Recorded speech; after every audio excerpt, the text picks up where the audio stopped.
Bonjour à toutes et à tous, un petit tuto girly aujourd'hui sur la fameuse jupe tutu, jupe de princesse. On fait vite, l'objectif c'est de pouvoir faire des choses rapidement et facilement. Pour faire cette jupe, j'ai pris du tulle, pas le plus fin, on est d'accord, celui qui a un petit peu de rigidité pour faire un vrai volume, une vraie jupe de princesse. Donc j'en ai pris 3 mètres. Ces 3 mètres, je les ai ensuite pliés, roulés, de sorte à obtenir des petits bâtonnets comme le papier crépon qu'on utilisait pour les guirlandes, pareil. Et là, j'ai coupé dans ma laisse de 160 de sorte à avoir 4 morceaux de 40 cm. Voilà, donc j'ai mes 40 cm par 3 mètres. Une fois que j'ai coupé ça, j'ai fait de même avec ici un petit batiste rose. On peut faire aussi avec un jersey, je vous montrerai, j'ai fait avec les deux. Donc sur la laisse en 160 et cette fois on va dire en 35 cm, histoire que ce soit un petit peu plus court que le tulle. Ensuite, quand on a coupé, on se retrouve avec nos morceaux de 40 cm, on va faire les fronces. Si comme moi vous avez un pied fronceur, c'est juste génial, vous mettez votre pied fronceur sur la machine, vous enlevez votre point d'arrêt au début et à la fin bien entendu, vous passez au pied fronceur la totalité donc, de votre laisse, donc, qui cette fois du coup est en 3 mètres pour le coup, puisqu'on a coupé dans la longueur de 3 mètres. Et vous tirez à la fin sur les fils de sorte à avoir des fronces. Si vous n'avez pas de pied fronceur, pas de panique, on va les faire soi-même, ça prend juste un petit peu plus de temps, mais on prend notre tulle, on fait un premier pli dans le sens de gauche, un deuxième dans le sens de droite, vous voyez, comme ça, je fais un petit accordéon et je bloque avec des aiguilles, hop, dès que je les ai retrouvées, voilà.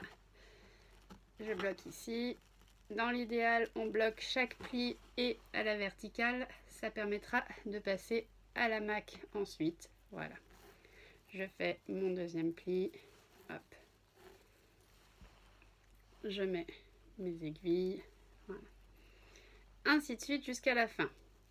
Comme ça, je fais mes fronces manuellement. Ensuite, je vais passer à la machine à coudre avec un point que je vais allonger. Dans les deux cas, même pour le pied fronceur, on ne met pas d'allonger son point droit au maximum. On va le passer comme ça.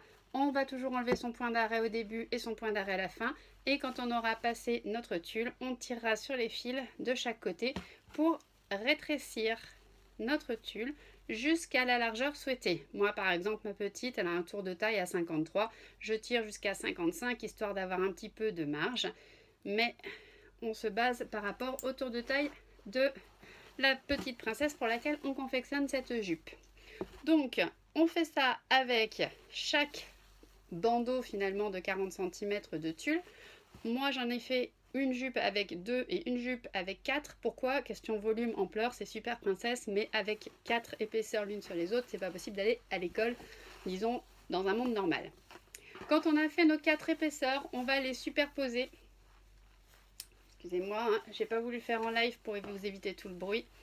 Mais quand vous avez vos épaisseurs, hop, on va les superposer, une épaisseur de tulle, une deuxième épaisseur de tulle, s'il faut que j'en rajoute une troisième, j'en rajoute une quatrième, et mon épaisseur de batiste ou de jersey, sur laquelle j'aurais fait des fronces également.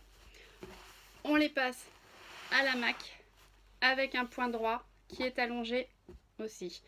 Pourquoi important de faire ça? C'est parce que ça va permettre de les souder ensemble sans coudre dans l'élastique. Important de maintenir le point droit aussi parce que il va être le point droit allongé, excusez-moi, parce qu'il va falloir tirer dessus. Il faut garder l'élasticité si on veut garder un petit peu cette souplesse d'enfilage au niveau de l'élastique ensuite. Voilà. Attention, votre machine, si elle ne passe pas les épaisseurs, n'allez pas plus loin que 2 épaisseurs de tulle, parce que 4 épaisseurs de tulle plus l'épaisseur de jersey ou de batiste, quand vous allez devoir rajouter l'élastique ensuite, ça ne passera pas. On a préparé notre tulle, hop, et notre batiste, voilà. Et ensuite, deux façons de poser l'élastique, d'accord? Je suis toujours en bande, hein, je n'ai pas fini ma jupe à ce moment-là, mais où je passe mon élastique, excusez-moi, voilà, je viens le mettre par-dessus mon tulle, vous voyez, j'ai encore de l'élasticité, hein, et je pique avec un point zigzag ici. Important justement, si vous avez passé avant vos épaisseurs de tulle et votre jersey ou votre batiste, votre sous-jupe finalement ensemble, ça va être beaucoup plus simple de le mettre dessus sans avoir une épaisseur qui part parce qu'elle ne sera pas accrochée. Voilà. Donc avec cette méthode-là, avec 2 épaisseurs de tulle et l'élastique posé par-dessus, on a un effet effectivement princesse, mais moins gonflant. Si jamais on veut avoir le superbe effet princesse, là vous voyez, voilà, avec vraiment du volume, comment j'ai fait? J'ai fait 4 épaisseurs de tulle par-dessus le jersey et j'ai posé mon élastique tout simplement endroit contre endroit et non pas envers contre endroit pour pouvoir le retourner ensuite. Forcément quand je le retourne après, vous voyez, on voit même pas grand chose tellement il y a d'épaisseur, mais quand on le retourne, ça fait cet aspect bombé qui fait que tout le tulle va remonter et là vous êtes vraie princesse. À ce stade-là, on a encore une bande de tulle avec du jersey avec la ceinture. On va tout simplement fermer notre ceinture ici. Donc on va retravailler en mettant endroit sur endroit depuis le haut de la ceinture jusqu'en bas. D'accord. Et là, je vous conseille de le faire épaisseur par épaisseur. Je vous montre sur le rose, ça se verra mieux. Hop.